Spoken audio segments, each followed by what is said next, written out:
南宁国际民俗艺术节啊，那新营彩街，新营三民路了，三民路跟民权路交叉路口附近，东边那一段啊，彩街啊，这个庙会的呢。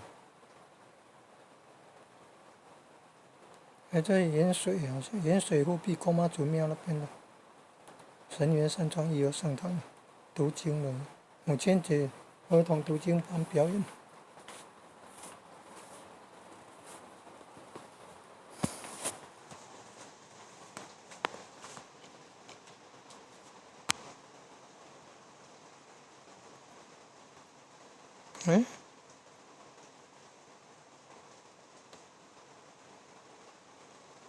南宁国际民俗艺术节彩街活动，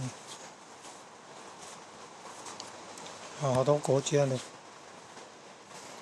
表演团队人员来参加彩街。新营的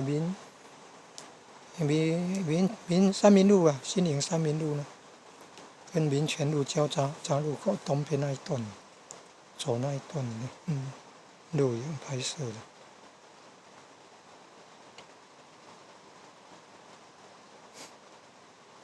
会走到那个文化中心那边，北边南宁丽都新那边，晚上有表演活动。当年国际民俗艺术节，还有俄罗斯的，这是不是俄罗斯的还是蒙古的？东南亚国家也有，这种庙会的呢。前议员顺风耳将军，这盐水护壁宫妈祖庙活动呢，绕境活动呢。这神元山庄义和圣堂母亲节孝亲感恩活动，读经班儿童表演。